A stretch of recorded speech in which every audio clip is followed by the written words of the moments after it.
UG इतादोरी, जिसको previous generation का सबसे स्ट्रॉन्गेस्ट सॉर्सर्स माना जाता है, और कुछ लोगों का मानना ये भी है कि वो सुकुना और गोजो को अकेले मार सकता है। अब ये सच है या नहीं ये तो आप लोग कमेंट सेक्शन में बता के जाना, बट ये तो कंफर्म है कि वो सबसे ज्यादा ताकतवर हो चुका है, क्योंकि गेगयाकुतो मैंने खुद ही उसे स्पेशल ग्रेड का दर्जा दे दिया है, जिससे वो बन चुका है प्रीवियस जनरेशन का सबसे पावरफुल स्पेशल ग्रेड सॉर्सरस। तो आज की वीडियो में हम यही जानने वाले हैं कैसे यूजी इतादोरी गोजो और सुकुना को सरपास करके आज के टाइम का सबसे ताकतवर जादूगर बन चुका है। बट क्या आप लोगों को पता है पहले से यूजी इतना पावरफुल नहीं था, उसकी जर्नी हम जैसे नॉर्मल इंसान की तरह ही शुरू हुई थी। बड़ा वो था नॉर्मली, बट केंजाकू का बेटा होने की वजह से उसके पास बचपन से बहुत ज्यादा स्पीड थी, और वो इतना ज्यादा फास्ट था कि उसको कोई देख भी नहीं सकता था। लेकिन सिर्फ स्पीड थी और कुछ भी नहीं था, क्योंकि ना ही तो वो किसी जुजुत्सु जादूगर को जानता था और ना ही किसी जुजुत्सु टेक्निक को जानता था। लेकिन धीरे धीरे उसको पता चलता है कि उसका जन्म एक वेसल के रूप में हुआ है, और भी ऐसे वैसे वेसल नहीं, किंग ऑफ कर्सेस का वेसल। जिसके बाद वो पूरी कोशिश करता है रिमेंड सुकुना से उसके बॉडी के अंदर ही लड़ने की, और कुछ समय के लिए वो सुकुना के सोल के ऊपर कंट्रोल पा भी जाता है,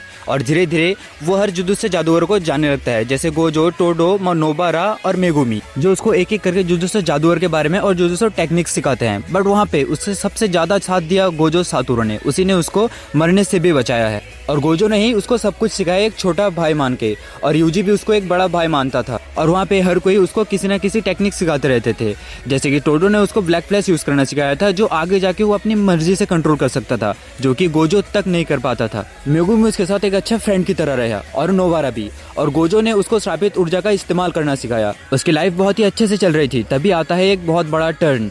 गोजो सातोरू शिबुया में कैद हो जाता है, और सुकुना उसके बॉडी पे कंट्रोल पाकर आधे शिबुया को ही खत्म कर देता है, जिसमें बहुत सारे बेगुनाह लोग भी मारे गए, जिस पे वो बहुत ही ज्यादा सैड हो जाता है। फिर भी वो अपने आप से लड़ता है, अपने आप को इम्प्रूव करने की कोशिश करता है। फिर माइतो नोबारा को उसके सामने ही मार देता है, इससे और ज्यादा ट्रोमाटाइज हो जाता है। तभी टोडो, जो उसको अपना छोटा भाई मानता था, आके उसको समझाता है कि तुम्हें लड़ना चाहिए, जिसके बाद यूजी और टोडो मिलके माइतो को खत्म कर देते हैं। उसके बाद भी उसके लाइफ में दो सबसे बड़ा ट्विस्ट आ जाता है। पहला, सुकुना उसकी बॉडी को छोड़ के मेगुमी की बॉडी को टेक ओवर कर लेता है, और दूसरा, मेगुमी की बॉडी में रहते हुए सुकुना ने गोजो को मार दिया। और यहीं से शुरू होता है मेन ट्विस्ट। उसको गोजो की डेथ बर्दाश्त नहीं होती है, और सुकुना से अकेले लड़ने चला जाता है, और सुकुना को बहुत ही बेरहमी से मारता है। वैसे सुकुना तो यूजी के पास बहुत ताकतवर था, बट यूजी ने गोजो की डेथ देखी थी, जिसके बाद वो अपने आप को कंट्रोल नहीं कर पाया। जिसके सामने सब लोग मारे जा रहे थे, किंग ऑफ कर्सेस, उसको भी यूजी ने मार दिया। उसके बाद उसने खुद की लाइफ को एज ए सॉर्सरर बिताना शुरू कर दिया। उसके बाद हम देखते हैं जुजुत्सु काइसेन के मॉड्यूलों में, जिसमें वो लिटरली इतना ज्यादा पावरफुल हो चुका था 82 ईयर्स के बाद,